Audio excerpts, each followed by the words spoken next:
नमस्कार, हाजिर है हमारी खास पेशकश अफवाह बनाम हकीकत लेकर। मैं हूं अदिति राजपूत। कोरोना ने बच्चों के छात्रों के जीवन पर बहुत बुरा असर डाला है। जो 10th में थे वो बिना स्कूल गए 12th पास हो गए, जो 12th से निकले थे वो बिना कॉलेज गए फाइनल ईयर में आ गए, जो बच्चे नर्सरी में जाने वाले थे उन्होंने तो स्कूल की शक्ल ही नहीं देखी। लेकिन इस सबसे ज्यादा उनकी पढ़ाई का नुकसान हुआ, उनकी मानसिक सेहत पर असर पड़ा। घर में बैठे बैठे स्क्रीन टाइम बहुत ज्यादा बढ़ गया, फिजिकल एक्टिविटी भी करीब करीब बंद हो गई और इस सब का असर उनके स्वभाव पर भी पड़ा है। कोई चुप रहने लगा, किसी को गुस्सा ज्यादा आने लगा। तो ऐसी कई दिक्कतें हैं जो पेरेंट्स को परेशान कर रही हैं। और अब जब स्कूल खुलने जा रहे हैं तो क्या बच्चे तैयार हैं इस बदलाव के लिए, इस ट्रांजिशन के लिए? इसी पर चर्चा करने के लिए हमारे साथ जुड़ रहे हैं खास मेहमान। डॉक्टर ज्योति कपूर हैं, सीनियर साइकेट्रिस्ट हैं पारस अस्पताल से। डॉक्टर राजीव सेठ हैं, सीनियर पीडियाट्रिशियन हैं और मेडिकल डायरेक्टर हैं child health and development centre new Delhi से। और डॉक्टर जेसल सेठ हैं, पीडियाट्रिशियन हैं, सीनियर कंसल्टेंट हैं फोर्टिस हॉस्पिटल मुंबई से। डॉक्टर ज्योति, आपके पास सबसे पहले आऊंगी मैं। 2 साल बहुत लंबा वक्त होता है। कोरोना ने, पाबंदियों ने लाइफस्टाइल तो बदली ही, अब बच्चों को स्कूलों से दूर भी कर दिया। उनके जीवन पर भी बहुत असर पड़ा है। अब जब स्कूल खुल रहे हैं, नए माहौल में उनके लिए खुद को ढालना आसान नहीं होगा। ठीक कह रहे हैं आप अदिति। इनफैक्ट जब ये डिस्कशन हुई कि इस तरह की प्रॉब्लम हो सकती है या स्कूल जब खुल रहे हैं, तो बच्चों का रिस्पॉन्स काफी अलग अलग रहा है। एक तो बच्चों के लिए स्कूल सिर्फ पढ़ाई का एक जगह नहीं होता, इट्स देयर सोशल लाइफ। वो उनका कम्युनिटी, उनका समाज होता है। और जब वो उनको नहीं मिल पा रहा था तो 2 साल के दौरान उन्होंने अपने आप को, अपने तरीकों को बदला, हाइब्रिड एजुकेशन स्टार्ट किया। अब वो एक नया पैटर्न एस्टैब्लिश हो गया। उसके बाद वापस उठ के स्कूल जाना एक और डिफिकल्टी और एक और चैलेंज बनने लगा। उसके अलावा जो 10th से 12th तक के बच्चे हैं, उनके लिए एग्जाम एक बहुत बड़ा इशू होता है। सिलेबस खत्म करना है, एग्जाम क्लियर करना है, और जो पैटर्न चेंज हो रहे हैं उसमें कैसे अपने आप को ढालना है, वो भी एडजस्टमेंट, अडेप्टेशन रिक्वायर करता है। इनफैक्ट मेरे एक क्लाइंट ने भी अपनी डॉटर का एग्जाम्पल दिया है जो 10th में है। वो सिर्फ इसके जाना चाहती अब, क्योंकि उन्हें लगता है कि अब उनका समय ज्यादा व्यक्त हो रहा है। उनका जो करिकुलम है, वो सिलेबस खत्म करना है, कोर्स करना है, उसके ऊपर आ गया है। वो स्टडीज को और अपने स्कूल लाइफ को वैसे एंजॉय नहीं कर पा रहे हैं। साथ के साथ जो ग्राउंड स्टाफ है, जो स्कूल में स्टाफ है, अगर वो कोविड के प्रोटोकॉल्स को प्रॉपरली फॉलो नहीं करते हैं तो बच्चों को उस चीज को लेके भी काफी स्ट्रेस होती है, क्योंकि उन्हें लगता है कि वो अपने कर सकते हैं। डॉक्टर ज्योति, आपकी आवाज थोड़ी सी ब्रेक हो रही है। मैं डॉक्टर राजीव सेठ के पास एक बार जाना चाहूंगी। डॉक्टर राजीव, जिस तरह से डॉक्टर ज्योति बता रही हैं कि कई तरह की दिक्कतें उन्होंने झेली, लेकिन किस तरीके से, कई तरीके हैं जिसके चलते बच्चों की जो परेशानियां हैं उनको कम किया जा सकता है। आपके सामने भी कई ऐसे मामले आए होंगे डॉक्टर राजीव सेठ कि बच्चे जो हैं उनमें मानसिक दिक्कतें जो है वो आने लगी हैं, स्वभाव बदलने लगा है क्योंकि बहुत ज्यादा बंद रहे घरों में। कुछ बच्चे ऐसे हैं जो बिल्कुल चुप हो गए, वो बाहर जाना ही नहीं चाहते, और कुछ बच्चे ऐसे हैं जो नाराज बहुत ज्यादा होने लगे, गुस्सा होने लगे, वायलेंट हो जाते हैं कई बार। तो ऐसे बच्चों के जो परिजन हैं उनको आप क्या सलाह देना चाहेंगे? देखिए, ऐसा है कि बच्चे माँ बाप से बातें करें, माँ बाप उनकी बातों को सुने। ये कम्युनिकेशन बहुत ही इंपॉर्टेंट चीज होती है। और खासकर ऐसे माहौल में जो सारा ऑनलाइन का माहौल बन गया है, हमने बहुत अब्यूज और एक्सप्लॉयटेशन बच्चों की देखी है। ऑनलाइन जो सेक्सुअल अब्यूज और ऑनलाइन एक्सप्लॉयटेशन भी बच्चों की बहुत हो रही है।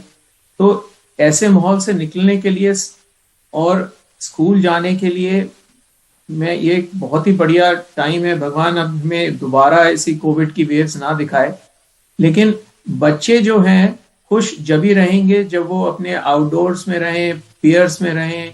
और पेरेंट्स को बहुत जरूरी है कि उनको इसे सपोर्ट करें। धीरे धीरे करके ये समस्या बिल्कुल ठीक हो जाएगी। मेरा तो यही मानना है।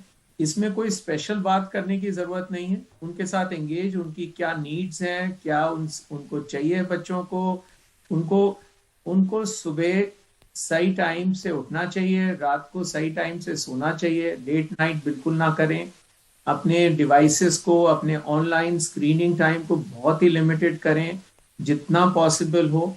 और जब स्कूल जाएं तो कोविड की प्रिकॉशन सारे लें, क्योंकि अभी बीमारी एकदम हटी नहीं है। उनको मास्क, सैनिटाइजेशन, सोशल डिस्टेंसिंग बना के रखना पड़ेगा। स्कूल्स भी उसके लिए तैयार हैं। वो सारी चीजें अभी भी रहेंगी। फिर स्कूल में जितना मौका लगे वो एक्सरसाइज करेंगे, और फिजिकल एक्सरसाइज करने से बच्चे के मानसिक हेल्थ में बहुत इम्प्रूवमेंट होता है। और बच्चों के साथ कम्युनिकेशन बहुत जरूरी है, पेरेंट्स का भी, टीचर्स का भी। अगर किसी बच्चे को कोई इस तरह के सिम्टम्स हैं कि वो पढ़ाई में कमजोर हो रहा है, उसे एंजाइटी है, नींद नहीं आ रही है, बिहेवियरल चैलेंजेस हैं, तो उसके लिए जल्दी से जल्दी उसका इलाज हो सकता है। और हमारे पास मेंटल हेल्थ वर्क के साइकोलॉजिस्ट और स्टाफ और साइकेट्रिस्ट तक होते हैं, लेकिन इसमें कोई शर्म की बात नहीं है। अगर आप लगे कि आपके बच्चा इसे कोप नहीं कर पा रहा है तो प्रोफेशनल हेल्प लेना जरूरी है, ना केवल उसको बीमारी को जमने दें। जी डॉक्टर जेसल सेठ, आपसे ये जानना चाहूंगी कि कई बार पेरेंट्स बहुत ज़्यादा चिंतित हो जाते हैं, बहुत ज़्यादा एक्सपेक्टेशंस उनकी होती हैं, जबकि इस बारे में बहुत सालों से अब बात भी की जाने लगी है कि बच्चों से उनकी पसंद के बारे में, उनकी चॉइस के बारे में बात की जाए, इससे ज़्यादा कि आप अपनी चॉइसेस जो हैं वो उनके ऊपर ला दें। तो यहाँ पर सारी उम्मीदें जो हैं सिर्फ बच्चों से ही नहीं कर रही है, पेरेंट्स को भी कहीं ना कहीं थोड़ा खुद को समझाने की ज़रूरत है। आप भी ऐसे, आपके सामने भी ऐसे केसेस आते होंगे? जी, आपकी बात बिल्कुल सही है। हमें सबको एक चीज बराबर से याद रखनी है कि जब पेंडेमिक चालू हुआ था, हमको किसी को नहीं पता था कि इसके साथ हम कैसे चलेंगे। अभी हम लोग 2 साल से पेंडेमिक में घुसे हैं और हमारा खुद का सबका, पेरेंट्स से लेके बच्चों का लाइफस्टाइल और जो एक पूरा डे का रूटीन है वो चेंज हो गया है। अब उसमें हम लोग स्कूल चालू कर रहे हैं तो ऑब्वियसली उसको ट्रांजिशन में टाइम लगेगा। सो हमें जो हमारी एक्सपेक्टेशंस है ना खुद से एज ए पेरेंट्स और बच्चों से बहुत रियलिस्टिक रखनी है। टीचर्स का भी ऐसा है, टीचर्स जब ऑनलाइन स्कूल में पढ़ाती है, एक साथ 20, 25, 30 बच्चों को पढ़ाती है, उसको नहीं समझता है कौन सा बच्चा पीछे रह गया, कौन सा बच्चे को फटाफट आ गया। बच्चे खुले तरह से अपने क्वेश्चंस नहीं पूछ सकते हैं क्योंकि फिजिकल इंटरेक्शंस नहीं है।